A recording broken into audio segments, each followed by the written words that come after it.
विग्रहं पूर्णब्रह्म परानन्दो ईशमानन्दि वल्लभो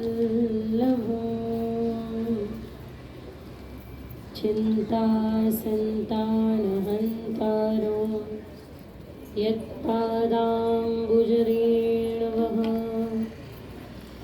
स्वीयानां तां निजाचार्यान् प्रणमामि मुहुर्मुहुः यदनुग्रहतो जन्तुर् सर्वदुःखादिवो भवेत् तमहं सर्वदा वन्दे श्रीमद्वल्लभनन्दनम् अज्ञानतिमिरान्धस्य ज्ञानाञ्जनशलाकया चक्षुरुन्मीलितं येन तस्मै श्रीगुरवे नमः। नमामि हृदये शेषे लीलाक्षीराब्धिशायिनो लक्ष्मीसहस्रलीलाभिर्सेव्यमानं कलानिधिं चतुर्भिश्च त्रिभिस्तथा षड्भिर्विराजते योऽसौ पंचदारदैवो। श्री गोवर्धननाथ भगवान की जय। श्याम सुंदर यमुने महारानी की जय हो। अलंकापुरी पुण्यभूमि पवित्र जिथे नांदतो ज्ञान राजा सुपात्र तयाठवीता महापुण्य राशी। नमस्कार माझा सद्गुरु श्री ज्ञानेश्वरासे। भजैकवंदनं समस्त पापखंडनं स्वभक्तचित्तरंजनं सदैव नन्दनन्दनं सुतीच्छगुच्छमस्तकं सुनादवेणुमस्तकम् अनङ्गरङ्गसागरं नमामि कृष्णनागरं नमामि कृष्णनागरं नमामि कृष्णनागरम्। मनोजगर्वमोचनं विशाललोललोचनं विधूतगोपशोचनं नमामि पद्मलोचनं करारविन्दभूधरं स्मितावलोकसुन्दरं महेन्द्रमानधारणं नमामि कृष्णवारणं नमामि कृष्णवारणं नमामि कृष्णवारणम्। कदम्बसूनुकुन्दलं सुचारुगण्डमण्डलं प्रजाङ्गनैकवल्लभं नमामि कृष्णदुर्लभं। यशोदया समोदया सगोपया सनन्दया तुलं सुखैकदायकं नमामि गोपनायकं नमामि गोपनायकं नमामि गोपनायकम्। सदैव पादपङ्कजं मदीयमानसेविनं ददामि नमामि नन्दबालकं समस्तदोषशोषणं समस्तलोकपोषणं समस्तगोपमानसं नमामि नन्दलालकं नमामि नन्दलालकं नमामि नन्दलालकम्। मोहनावतारकं भवाब्धिकरणनारकं यशोमतीकिशोरकं नमामि चित्तचोरकं मृदङ्गकान्तकुण्डिनं सदा सदालसन्निधं दिने दिने नमं नमं नमामि नन्दसंगमं नमामि नन्दसंगमं नमामि नन्दसंगमम्। गुणाकरं सुधाकरं कृपाकरं कृपाकरं सुरद्विषन्निकन्दनं नमामि गोपनन्दनं नवीनगोपनागरं नवीनकेलिदम्पटं नमामि मेघसुन्दरं तडिप्रभालसत्पटं तडिप्रभालसत्पटं तडिप्रभालसत्पटम्। समस्तगोपनन्दनं मृदम्बुजैकमोदनं नमामि कुञ्जमध्यगं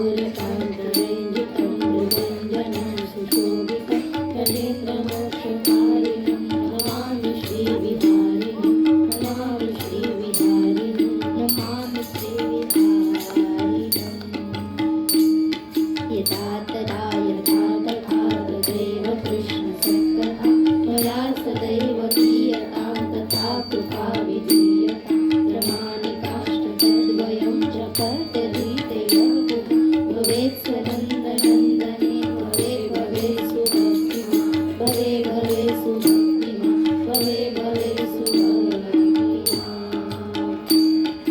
राधे गोविन्द भजो राधे गोविन्द राधे गोविन्द भजो राधे गोविन्द राधे राधे गोविन्द राधे गोविन्द राधे राधे गोविन्द राधे गोविन्द राधे गोविन्द राधे गोविन्द राधे गोविन्द भजो राधे गोविन्द राधे राधे गोविन्द राधे गोविन्द राधे गोविन्द भजो राधे गोविन्द भजो राधे गोविन्द राधे गोविन्द भजो राधे गोविन्द राधे गोविन्द भजो राधे गोविन्द गोपाल कृष्ण भगवान की जय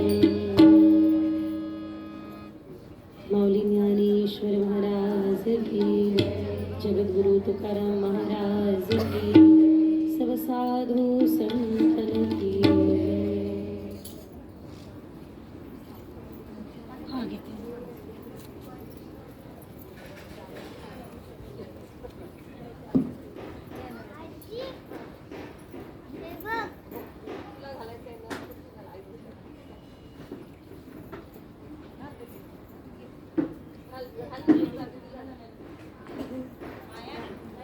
माया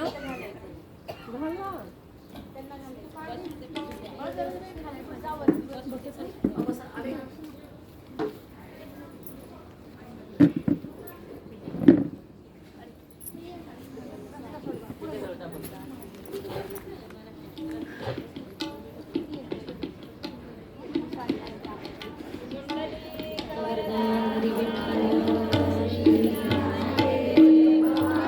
पंढरीनाथ माऊली ज्ञानेश्वर महाराज की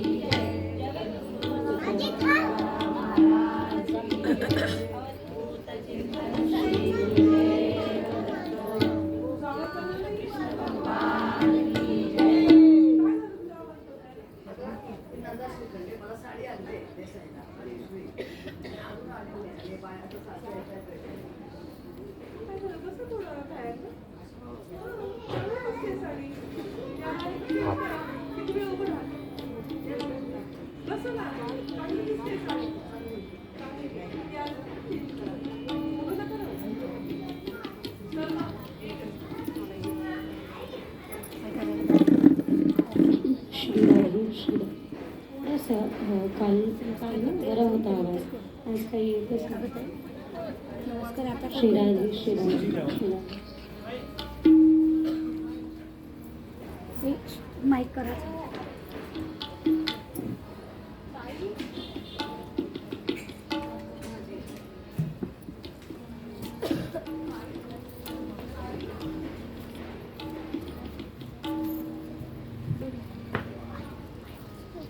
फोन उचलत नाही आई अवतार तुम्हा धराया कारण उद्धराया जना जड जीवा अर्थातच भगवंताच्या अवताराची अनेक कारणं सांगितलेली आहेत. एक गोष्ट मात्र नक्की की श्रुतींनी भगवंताला म्हटलं रसो वैसह. भगवान रसपूर्ण आहे हे श्रुती देखील म्हणते. म्हणजे थोडक्यात काय, श्रुतीला देखील राहवत नाही. आता थोडंसं अजून श्रुतीला देखील राहवत नाही हे सांगण्या वाचून की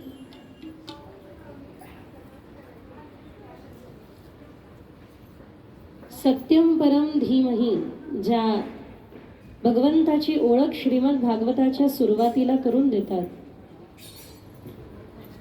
ती चर्चा पूर्ण करेपर्यंत वेदमहर्षी व्यासजी महाराज पुढे घोषणा करतात की कृष्णस्तु भगवान स्वयं. आणि केवळ कृष्णस्तू भगवान स्वयं एवढं म्हणून थांबता येणार नाही, तर श्रुती त्यांना रसपूर्ण असं सांगते. तात्पर्य एक मात्र इतका आहे की ही रस उपासना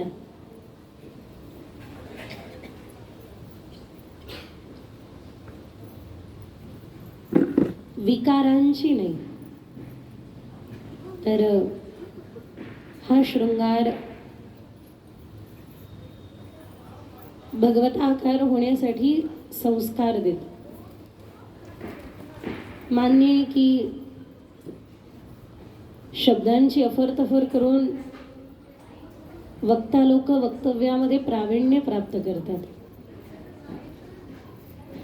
स्वामी अखंडानंद सरस्वती एक महात्मा, त्यांनी फार अध्ययन केलं भागवताचं. तर ते म्हणतात की अज्ञानी वक्ता लोकांना अज्ञान देतो, ज्ञानी वक्ता लोकांना तर्क देतो, पण मात्र संत कृपा गुरुकृपेने वक्ता लोकांना अनुभव प्रदान करू शकतो. आणि अध्यात्म हा अनुभूतीचा प्रांत आहे, अनुभव घ्यायचे.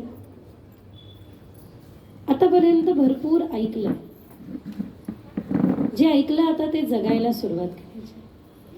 आणि वयाच्या कितव्याही वर्षी आपण ते आत्मसात करायला सुरुवात करू शकतो, अगदी कधीही.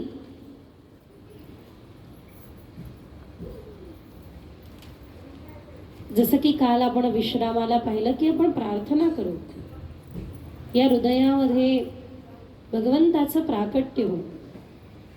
भगवान अवतार घेतात. अवतार हा शब्द अवतरणिका धातूपासून बनलेला आहे. अवतार म्हणजे उतरणे, आहे त्या ठिकाणावरून उतरून येणे. अवतरणिका साधतात म्हणजे पायऱ्या, स्टेप्स. अवतरणिका साधतात आणि आहे त्या ठिकाणाहून उतरून येतात. आमचे वृंदावनामध्ये एक भट्टजींच्या हवेलीवरती, हवेली म्हणजे तिकडे मंदिर आहे, आणि राधामोहनजींची, मदनमोहनजींची सेवा होते. श्रीजी आणि ठाकूरजी खूप सुंदर विराजमान आहे. सगळा उत्सव होता. ठाकूरजी झुल्यात बसतात, हिंडोला होतो, झुलना होतो, होळी होते. सगळे उत्सव देवाबरोबर त्या ठिकाणी साजरा केले जातात. एक उत्सव होता, त्यावेळेला मी गेले होते आणि जेजेंचं दर्शन घडलं. त्यावेळेला मी एकच जेजेंना प्रश्न केला की जे ऐश्वर्य लीलेपेक्षा माधुर्य लीलेकडे मन जरा जास्त आकर्षित होतं.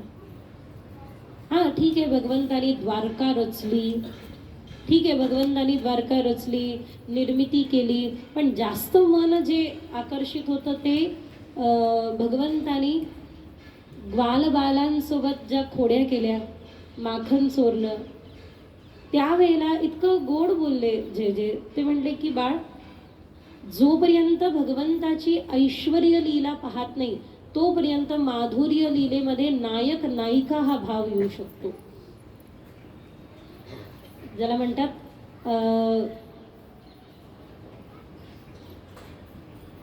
समीकरण आहे, दुधामध्ये थोडंसं साखर टाकली, विलायची टाकली, ठीक आहे, काही हरकत नाही, पण लिंबूचा एक थेंब पडला की थोडंसं तो पदार्थ बदलतो. अशा प्रकारे ना माधुर्य लीलेमध्ये नायक नायिका हा भाव आला की तो भाव बदलू शकतो.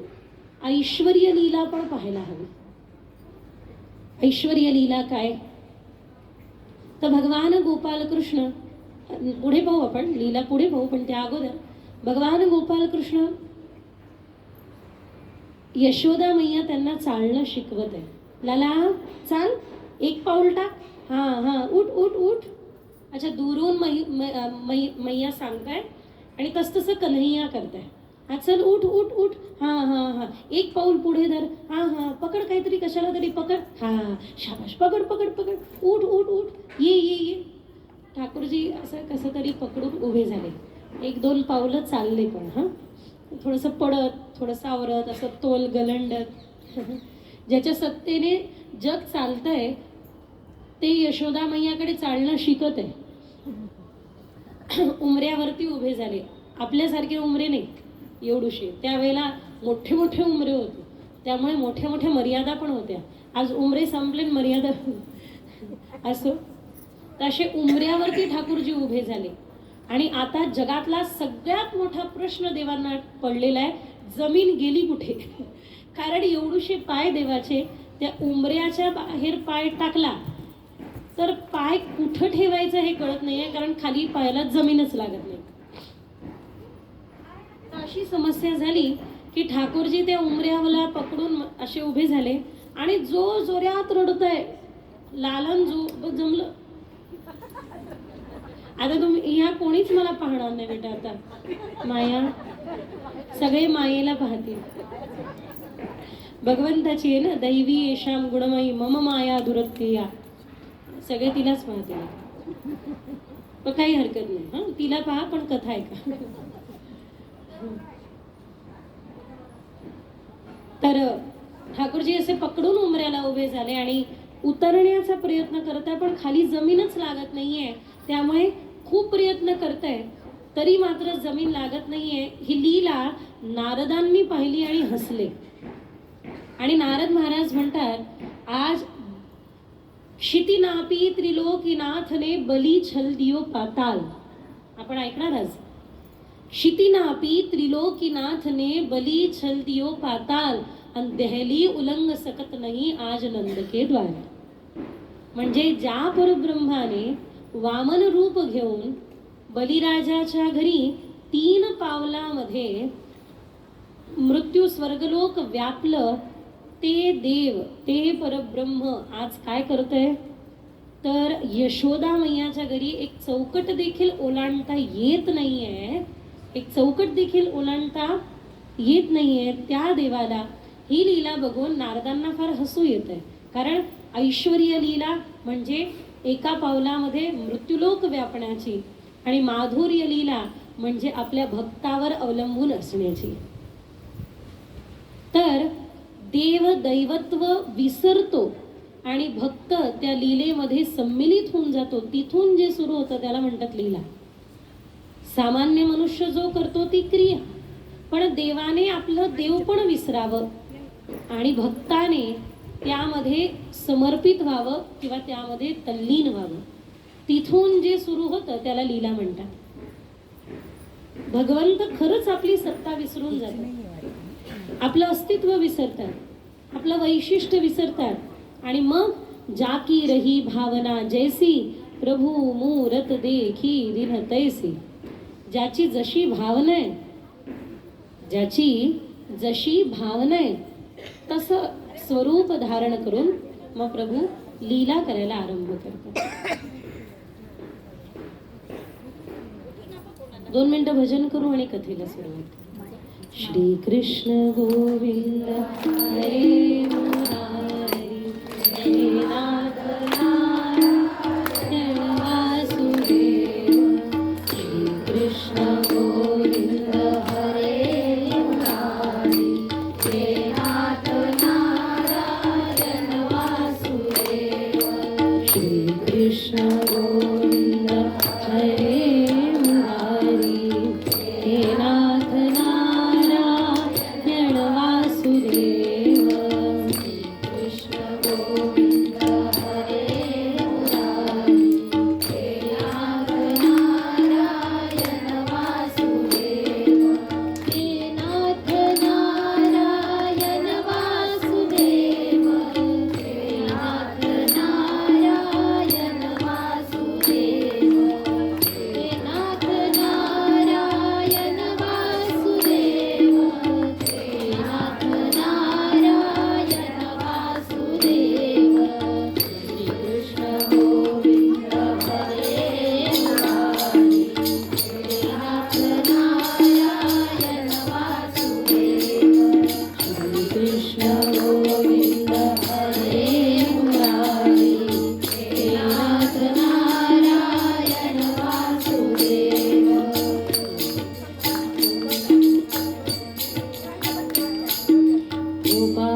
लक्ष द्या.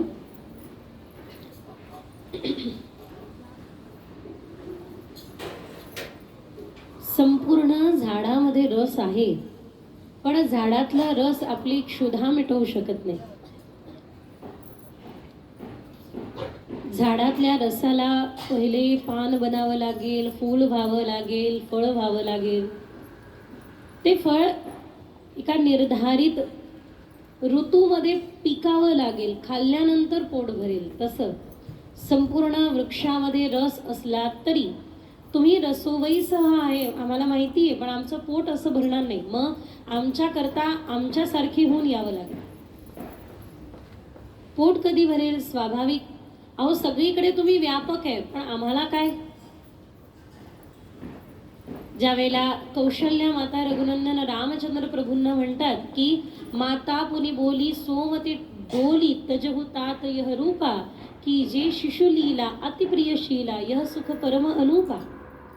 की असे चतुर्भुज रूप होऊन आमच्या समोर तुम्ही आलात, पण त्याचा उपयोग काय?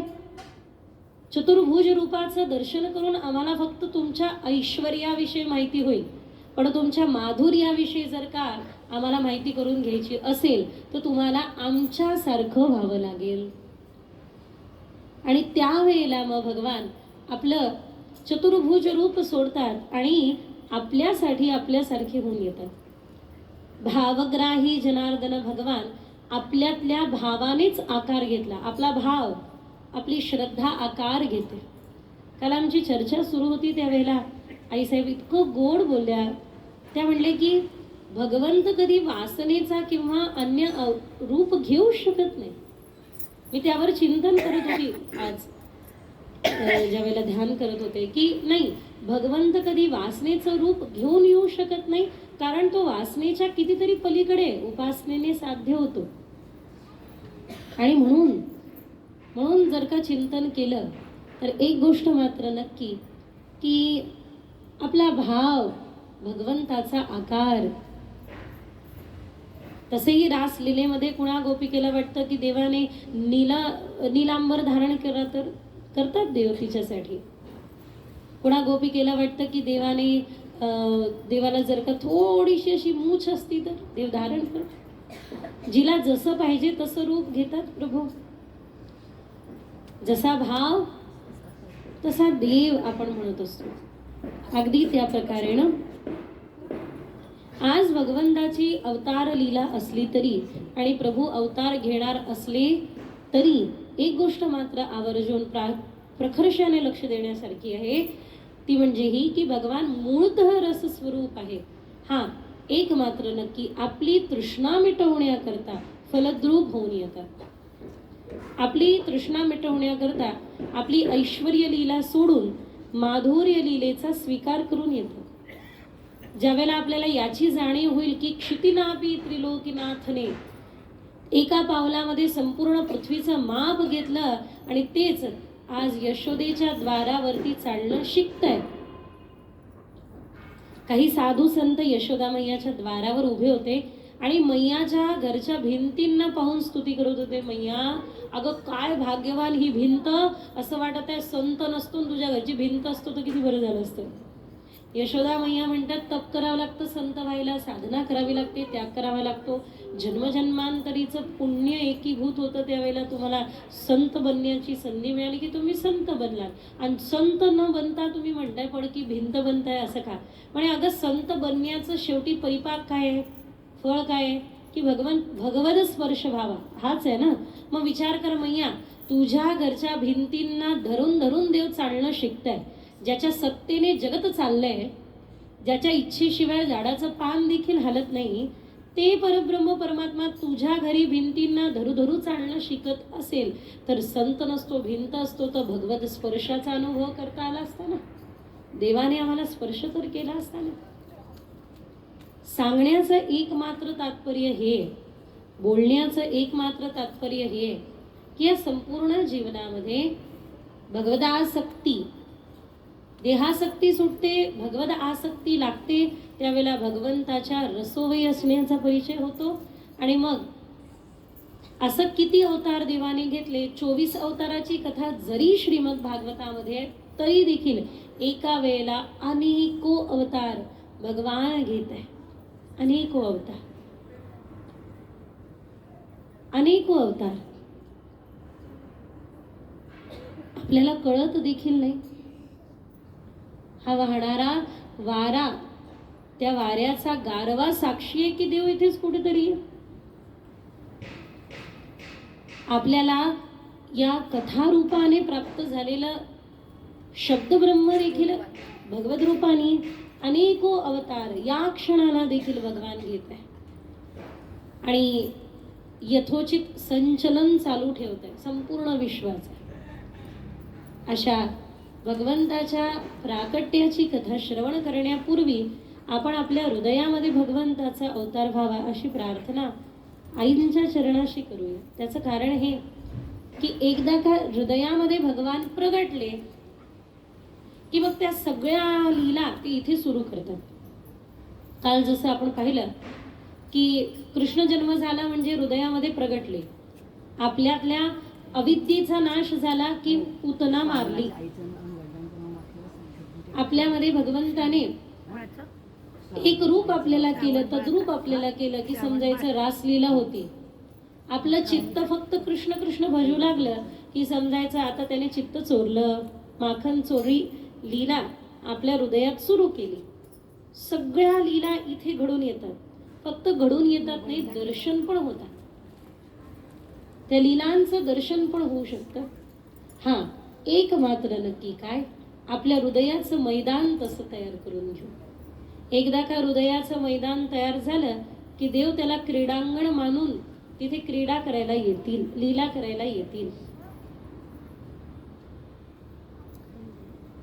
ज्यांच्या हृदयावरती देव लीला करतायत ते आपल्या समोर आहे. आपल्याला काही नाही, फक्त त्यांच्या स्पर्शाने ते आपल्यासारखं आपल्याला करतील अशी इच्छा बाळगून अशा पद्धतीची उपासना करत समोर बसायचंय, प्रस्तुत व्हायचंय. फक्त कधी कधी ना समोर येणं पण गरजेचं असतं. एकदा देव काय करत होते, दिवाळीचा दिवस होता, अजून तर कृष्ण जन्म झालाच नाही, दिवाळीचा दिवस होता. सगळ्यांनी शोधलं कृष्ण कुठे आहे, कृष्ण कुठे आहे, कृष्ण कुठे आहे. अरे कान्हा, अरे कन्हा, मैया शोधताय, बाबा शोधताय, ग्वाल बाल शोधताय. कन्हैया यमुनेच्या काठावरती दिव्यांना बाहेर काढत होते. टाकत नव्हते, बाहेर काढत होते. सगळ्यांनी विचार, ए लाला काय करतो? काय नाही म्हणे, या दिव्यांना पार लावून देतो, या दिव्यांना पार लावून देतो. मैया म्हणले वा रे वा लाला, ते इतके दुरून जाणारे दिवे तिकडे नाही जात आहे, तू किती हुशार, इथल्या इथल्या दिव्यांना पार लावत आहे. तर कन्हैया म्हणे, ए मैया काय मी काय ठेका घेतलाय पार लावण्याचा? जो माझ्याकडे आला त्याला मी पार लावणार, जो माझ्या दुरून गेला त्याचं मी काय करू? तर असंच आहे, किमान आपल्याला एवढा पुरुषार्थ करावा लागतो की समोर यावं लागतं, समोर प्रस्तुत व्हावं लागतं. त्या लेकराकडे नजर गेली, आई साहेबांनी तिला जवळ बोलवलं, इथे बसवा, माझ्या जवळ जवळ, दूर जाऊ नको. दूर गेल्यानंतर ठाकूरजींचं ते वाक्य आठवायचं, काय मी काय ठेका घेतलाय दूरच्यांना? ते तिकडून निघून गेला, तोंड न दाखवता निघून गेला बिचारा. नाही नाही नाही, जो माझ्या जवळ आला, जो माझ्या जवळ थांबला, किंवा असं म्हटलं तरी चालेल की ज्याला खरंच इच्छा आहे आत्मोद्धाराची. दासबोधामध्ये रामदास स्वामी 3 गोष्टी जीवाला प्रामुख्याने करायला सांगतात. म्हणजे जो जन्माला आलाय त्याने 3 गोष्टी अवश्य कराव्या. सगळ्यात पहिलं काय करावं? आत्मचिंतन. दुसऱ्याचं सोडून द्या, आपलं चिंतन करूया. आत्मचिंतन. दुसरं आत्मपरिवर्तन. अपनो दोष विचार रे सजनी, औरों से कुछ न कहिए. आपला दोष पहा. दुसऱ्यांचा दोष लाख असू शकतात, पण आपला दोष काय तो पहा. आणि मग आत्मचिंतन, आत्मपरिवर्तन आणि मग आत्मसमर्पण. पहिलं चिंतन करूया, मग परिवर्तन करू. परिवर्तन पण गुरूंच्या सानिध्यातच संभव आहे, आत्मचिंतन पण गुरूंच्या सानिध्यातच होऊ शकतं. तसं ते पण नाही होऊ शकणार. गुरुलाच सांगावं लागतं, काय तुझ्यात हे नाहीये, तुझ्यात ते नाहीये, तुला हे आत्मसात करावं लागेल बेटा, हे मिळवावं लागेल. साधनेने, उपासनेने तुला ते साध्य करावं लागेल. साधना म्हणजे काय? जे असाध्य ते साधणे. आणि ते करून घेतात गुरु, बसून करून घेतात. मला कधी आमच्या गुरुदेवांनी म्हटलं नाही कांदा सोड की लसूण सोड की हे खाऊ नको की ते खाऊ नको की इकडचं नको खाऊ ते हा कधी म्हटलं नाही. फक्त एक म्हटलं की बेटा स्वतःच्या परिश्रमाचं खायचं.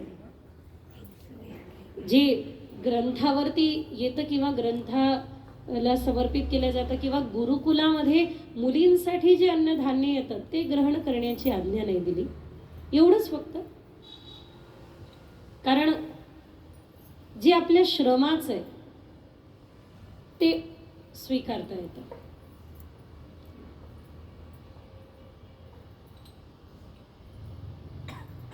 जास्त खोल सांगायची गरज नाही, पण एवढं मात्र नक्की गुरूंनी थोडंसं दूरच ठेवलं लौकिकतेच्या. आणि एक गोष्ट आवर्जून सांगितली, काय बेटा हरी गुण गा बस. कधीच विसरायचं नाही. काय एक मात्र भजनीय व्रजाधिपत त्याला आपण समर्पित आहोत. निवेदनं तू स्मर्तव्यम, निरंतर स्मरण करत राहायचं. काय मी तुझा आहे, मी तुझा आहे, मी तुझा आहे.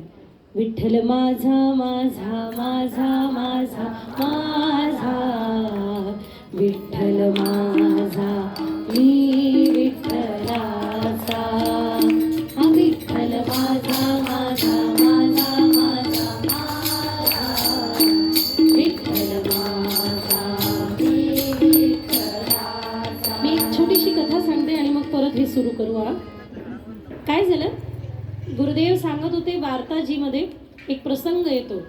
एक शेठजी होते, एका दूर देशात राहायचे. आणि त्या शेठजीने एक व्यक्ती कामाला ठेवला होता. त्याचं काम काय होतं माहिती? त्याचं काम हे होतं, दर एका तासाने त्या शेठजी जवळ यायचं. पगारी होता तो, पगारी, फुल पगारी, फुल अधिकारी.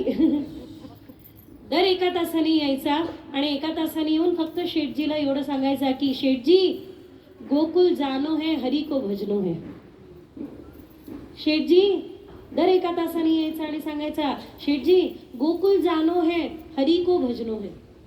आमचे गुरुदेव म्हणतात की आता तर तुम्हाला कामाला माणूस ठेवायची पण गरज नाही. तुमच्याकडे फोन आहे, त्याच्यामध्ये अलार्म लावा आणि त्या अलार्मला एकच नाव द्या. काय? निवेदनम तू स्मर्तव्यम, की प्रभूला निवेदन करायचंय.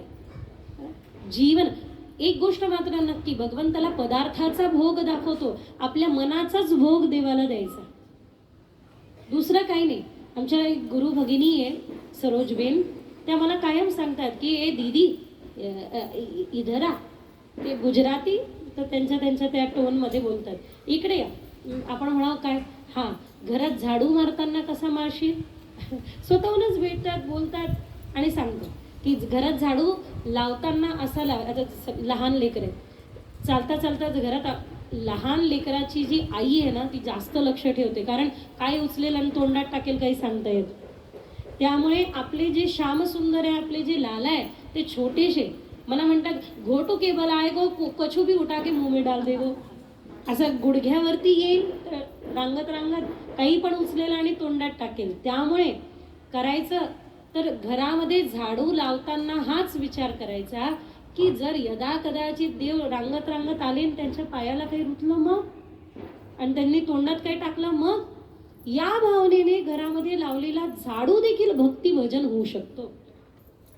भोजन बनवताना हा विचार करायचा की जास्त तिखट जर का त्यामध्ये टाकलं, या मुली बाप रे, मुलींचं जाऊ द्या चला, माझं एकदा मी म्हटलं त्या मीराबाईंच्या वंशज, मी त्यांच्याकडे होती, त्यांनी मला दलिया करायला लावला, सोजी तिखट. मी बनवली, त्याच्यात लाल मिरची टाकली, लाल तिखट टाकलं, हिरवी मिरची टाकली, लवंग टाकल्या, मिऱ्या टाकल्या, अद्रक टाकलं. आणि ज्यावेळेला त्या खायला बसल्या त्यावेळेला त्या मला म्हणल्या तुम महाराष्ट्र के लोग को ज्यादा तीखा नहीं खाते. एक त्या खाऊ नाही शकल्या, एक महात्मा आले, त्यांना दिलं, त्यांनी 20 चमचे साखर टाकून देखील ते तिखटच राहील. आणि त्यांना असं झालं की ते सोडू शकत नाही आणि खाऊ शकत नाही. म्हटलं बाबा रहने दो, मैं खा लूंगी. मी अख्खं खाऊन टाकलं. तिखट होतं थोडं, महाराष्ट्रातले आणि त्यातल्या विदर्भातले लोक खातातच तिखट. आणि मग मला त्या बाबांनी एक गोष्ट सांगितली की बाळा, त्या भगवंताचे हृदय या ठिकाणी चरण असतात ग. आपण तिखट खातो, काही खातो, त्यांना किती इजा होत असेल.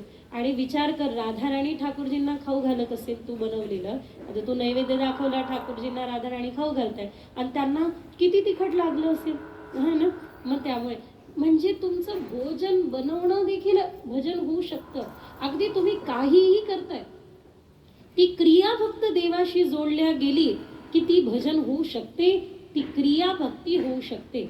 एक व्यक्ती 40 वर्ष मंदिरात गेला, एक दिवस गेला नाही, आकाशवाणी झाली की 40 वर्ष तू मंदिरात आला, एक दिवस आला नाही, तुझी प्रार्थना अस्वीकार केल्या जाते. तो नाचू लागला, गाऊ लागला. त्याला लोक म्हणले, अरे नीट ऐकली नाही वाटतं आकाशवाणी. काय आकाशवाणीने हे सांगितलं, अस्वीकार केली तुझी प्रार्थना, 40 वर्षाची, एक दिवस गेला नाही म्हणून. त्यावेळेला तो म्हटला की मला त्याच्याशी काय घेणं देणं नाही, स्वीकार करा की अस्वीकार करा, पण 40 वर्षापासून कोणीतरी पागल त्याच्या दरबारामध्ये येऊन रोज त्याला बोलवतोय हे तर त्याला माहिती आहे ना. एवढं मात्र पुरेसे. मीराबाई संतांना पत्र लिहायला लावतात. त्यामुळे मी तर आईसाहेबांना एकच सांगेन की नाचायला खेळायला आला की तेवढं त्याला सांगायचं की एका पागल अजून वाटतात म्हणून. की मीराबाई पत्र लिहायला लावतात संतांना, म्हणजे मला त्याचा पत्ता माहिती नाही, तुम्ही पत्ता लिहा. माझ्या आईने सांगितलंय संतांना त्याचा पत्ता माहिती आहे, त्यामुळे पत्र लिहायला पण संतांनाच बसवलं, महात्म्यांना बसवलं, बसा पत्र लिहा. आणि महात्म्यांना पत्र लिहायला लावलं. कबहू मिले पिया मोरा गोविंद.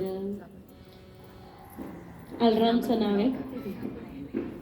तू कसं काय वाजला, पण मी काय लावलं नव्हतं, कुठून लागला कोणाच ठाऊक. पण तेच की पुन्हा एकदा स्मरण करत राहायचं. काय निवेदनम तू स्मर्तव्यम. कबहू मिले पिया मोरा गोविंद, कबहू मिले पिया मोरा. देखन को मोहे छाव घनेरो. तुला पाहण्याची मला खूप इच्छा आहे, मग कधी मिळशील, कधी भेटशील, कधी येशील मनमोहना, कधी येशील मनमोहना. पाहण्या भारत अपुला पुन्हा. तुकडोजी महाराजांचं पण असंच वाक्य आहे. पण ते त्यावेळेला येतील ज्यावेळेला तुम्ही त्यांना रोज म्हणाल, काय विठ्ठल माझा माझा माझा माझा माझा, विठ्ठल माझा मी विठ्ठलाचा.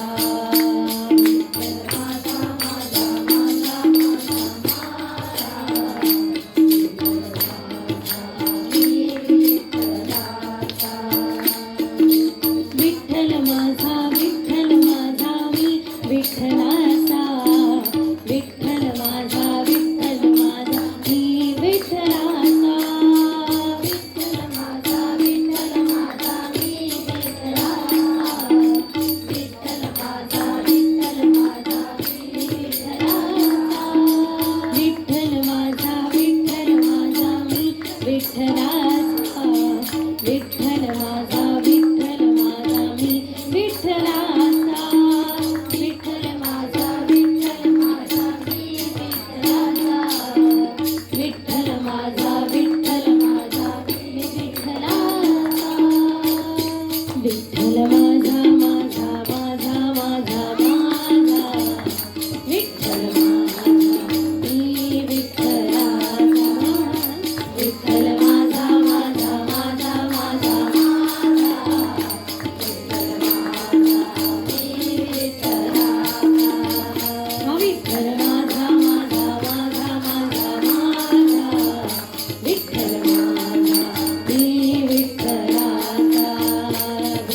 के आनंद की जय हो.